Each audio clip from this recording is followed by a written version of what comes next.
இன்றைக்கி நாம் மத்தி மீன் குழம்பு தாங்க பண்ண போகிறோம். இந்த மீனில் ஏராளமான சத்துக்கள் இருக்குது. இந்த டேஸ்ட்டும் ரொம்ப சூப்பராக இருக்கும். இது செய்கிறது ரொம்ப ஈஸி.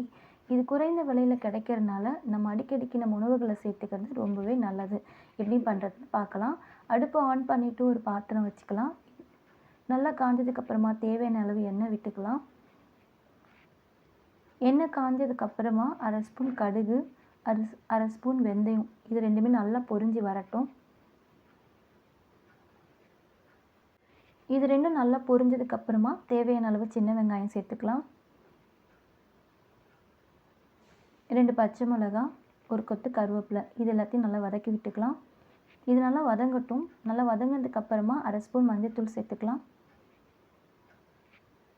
தேவையான அளவு குழம்பு மிளகாத்தூள் சேர்த்துக்கலாம்.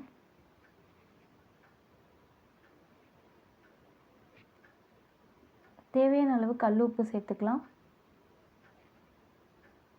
இது எல்லாத்தையும் ஒரு வாட்டி நல்லா கலந்து விட்டுக்கலாம்.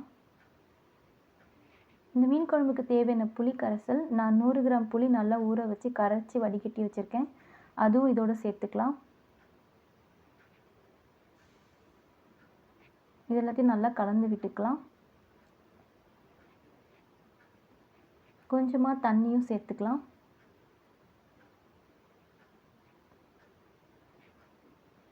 நம்ம கடைசியாக தக்காளி பழம் ஒன்று சேர்த்துக்கலாம். இது எல்லாத்தையும் நல்லா கலந்து விட்டுக்கோங்க. 10லேருந்து 15 நிமிஷம் குழம்பு நல்லா கட்டியாகி எண்ணெய்லாம் பிரிஞ்சு வரும். அப்போ நம்ம மீன் சேர்த்துக்கலாம். நான் நல்லா மீன் கழுவி வாஷ் பண்ணி கட் பண்ணி ரெடி பண்ணி வச்சுருக்கேன். மீன் ஒன்று ஒன்றா அதுவும் சேர்த்துக்கலாம்.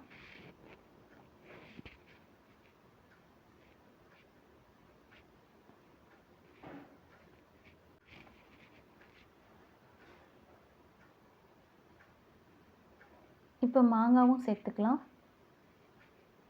மிதமான தீயிலேயே ஒரு 5 நிமிஷம் மூடி வைங்க. மீன் நல்லா வெந்து வந்துடும். நம்ம தீயை குறைச்சிக்கணும். மீன் உடையாமல் நல்லா வெந்து சூப்பராக வந்துடும். அவ்வளோதாங்க. எண்ணெய்லாம் பிரிஞ்சு நல்லா மீன் வெந்து நல்லா வந்துடுச்சு பாருங்கள். மீன் குழம்பு ரெடி ஆகிடுச்சு. இது அப்படியே ஒரு பாத்திரத்தில் மாற்றிக்கலாம். பாருங்கள் எப்படி இருக்குன்னு. நீங்களும் ட்ரை பண்ணி பாருங்கள். டேஸ்ட்டு ரொம்ப சூப்பராக இருக்கும்.